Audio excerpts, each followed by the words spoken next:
नमस्कार दोस्तों, आपका बहुत बहुत स्वागत है मेरे चैनल लोन मंत्री में। और जैसा कि आपने थंबनेल देख लिया होगा, टैगलाइन देख लिया होगा, आज मैं आपको जानकारी देने वाला हूं मॉर्गेज लोन। हालांकि मॉर्गेज लोन क्या होता है, क्या प्रोसेस है, पूरा मैंने डिस्क्राइब करके वीडियो बनाया हुआ है, आप जाके चैनल में देख सकते हैं। लेकिन फिर भी अपने नए व्यूवर्स के लिए मैं बस 2 लाइन में मॉर्गेज लोन को समझा दूंगा। और उसके जो मैंने टैगलाइन बनाया है कि क्या आपकी प्रॉपर्टी सच में बिक सकती है, वो डिफॉल्ट हो जाए, अगर आपकी प्रॉपर्टी बिक जाएगी उसके बाद क्या होगा, उसका पैसा कैसा वसूला जाएगा, पूरा प्रोसेस बताऊंगा। तो वीडियो को बिना स्किप किए देखिएगा। और एक बात, अगर आप घर बैठे 10 मिनट में देश की सबसे बड़ी एंजल ब्रोकिंग कंपनी में life time free demat account खुलवाना चाहते हैं तो डिस्क्रिप्शन बॉक्स में लिंक देके रखा हुआ है, वहां जाइए और life time free demat account खोलिए। दोस्तों, मॉर्गेज लोन क्या होता है भैया? जैसे मॉर्गेज यानी गिरवी, तो कोई भी प्रॉपर्टी अपनी आदमी जब मॉर्गेज करके बैंक से पैसा लेता है, वो चाहे आपकी जमीन हो, चाहे आपका घर हो, चाहे आपकी दुकान हो, जो भी चीज आप मॉर्गेज करते हो, बैंक उसके बदले में आपको पैसा देता है। जो मॉर्गेज लोन होता है, इसका जो बैंक भी देता है, एनबीएफसीज भी देती है, एचएफसीज भी देती है, यानी हाउसिंग फाइनेंस कंपनी भी देती है। इनका जो रेट ऑफ इंटरेस्ट होता है हाउसिंग लोन से थोड़ा ज़्यादा होता है। इनका जो टेन्योर होता है वो भी कम होता है, यानी इनका टेन्योर जैसे हाउसिंग लोन कई कई जगह 25 से 30 साल तक भी मिलता है, पर यहाँ पर मॉर्गेज लोन जो अधिकतर दिया जाता है वो 15 साल तक दिया जाता है। ज़्यादातर कंपनी इसको 10 साल तक सीमित कर देती हैं। ये पूरी बात हो गई। और आपकी जो मकान की वैल्यूएशन होती है, जो भी आपकी मकान की, घर की, दुकान की, ज़मीन की, आपकी प्रॉपर्टी की जो भी कीमत होती है, उस कीमत से 50% से लेके 65% तक आपको उसका पैसा मिलता है। ये भी जैसे हाउसिंग लोन में 80-90 पैसा मिल जाता है, यहाँ पर ऐसा नहीं होता। यहाँ मैक्स टू मैक्स 65% तक देखा गया है कि आपको पैसा मिलता है। अब आता है, अगर आपका ये जो मॉर्गेज लोन डिफॉल्ट हो जाए तो क्या होगा। देखिए, इसका जो डिफॉल्ट होने का पूरा प्रोसेस है, पूरा हाउसिंग लोन जैसा है यार। आपको पहले एनपीए हो गए, 3 महीने के बाद एनपीए अगर होगा तो बैंक वाले आपको कोशिश करेंगे, भैया कॉल करेंगे, घर पे आएंगे, भैया हमारा पैसा दे दो। उसके बाद भी अगर आपकी चौथी ईएमआई बाउंस हो जाती है और आपकी तरफ से कोई पैसा नहीं दिया जाता है, तो जो बैंक का इंटरनल लॉयर होता है वो आपको एक नोटिस भेजेगा। उसके बाद 5वीं ईएमआई भी हो जाती है तो फिर एक नोटिस और जाएगी, वो आपके घर में प्रॉपर्टी है वहां पे उसको पेस्ट कर देंगे।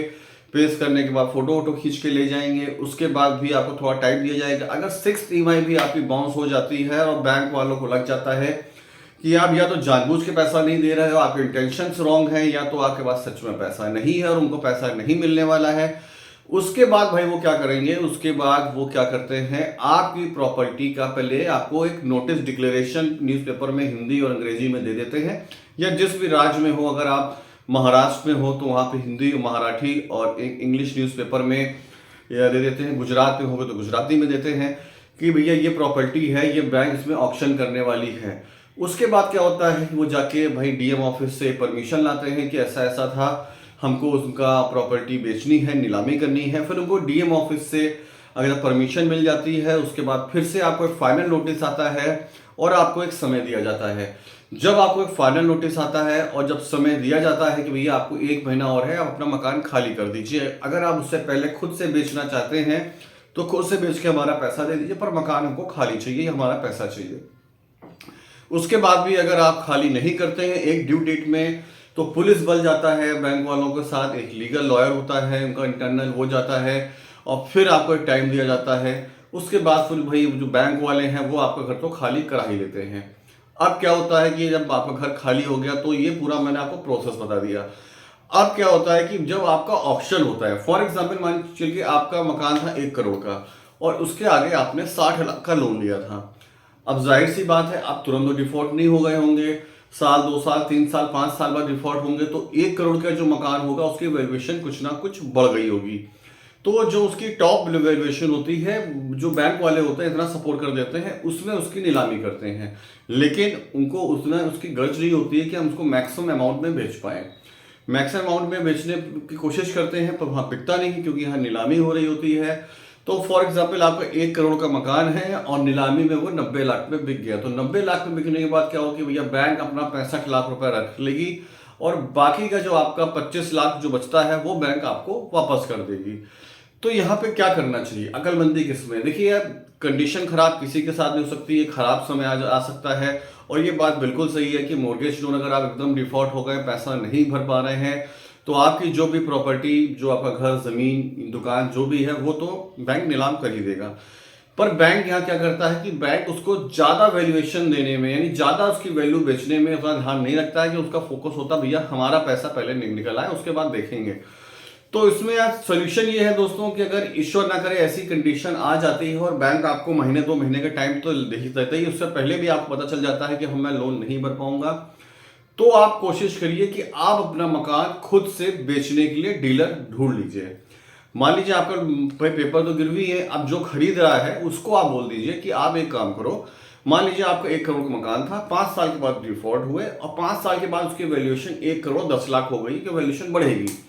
अब 1 करोड़ 10 लाख में अगर आपकी डील हो जाती है, तो बैंक वालों से उससे बोल दीजिए भैया, जो भी आप खरीद रहा हो, कि 65 लाख रुपए जो है हमारे, जो भी 60 लाख 65 लाख जो भी है वो बैंक में दे दीजिए, बाकी पैसा हमको दे दीजिए। इसके बीच में ट्राई पार्टी एग्रीमेंट हो जाता है, बैंक, सेलर और बायर जो बीच में एग्रीमेंट कर लेता है। सिंपल तौर से आपके नाम पे वो बैंक का पैसा भर देगा, आप उसके बीच में एग्रीमेंट हो जाएगा कि प्रॉपर्टी आप उसको बेच रहे हो, रजिस्टर्ड एग्रीमेंट हो जाएगा, या आप नोटराइज एग्रीमेंट भी करा सकते हैं। उसके बाद जैसे प्रॉपर्टी के पेपर छूट के आते हैं, इस मामले में बैंक जो होते हैं प्रॉपर्टी पेपर रैंडमली जल्दी छोड़ के 2 से 4 दिन या मैक्स टू मैक्स 1 हफ्ते में दे देते हैं। ऐसे मामले में नॉर्मली प्रॉपर्टी पेपर जब छूट के आने में महीने भर का टाइम लगता है, पर ऐसे मामले में आपको प्रॉपर्टी पेपर जो होते हैं बैंक जल्दी दे देता है। जैसे ही आपके पास प्रॉपर्टी पेपर आते हैं, आप जाके जो सेलर है उनके साथ मिलकर फाइनल जो सेल डीड है, रजिस्ट्री है, वो कर सकते हैं। तो दोस्तों ये होता है पूरा प्रोसेस, और इससे कैसे इसमें अकलबंदी क्या है वो भी मैंने आपको बता दी है। तो उम्मीद करता हूँ आपको आज का वीडियो अच्छा लगा होगा। अच्छा लगा होगा तो चैनल को सब्सक्राइब कर देना है, वीडियो को लाइक कर देना है, वीडियो को लाइक जरूर कर देना यार, क्योंकि आप लोग वीडियो को लाइक करते हो तो मोटिवेशन मिलता है। नए अपडेट के साथ फिर से मिलेंगे, तब तक नमस्कार, जय हिंद, वंदे मातरम।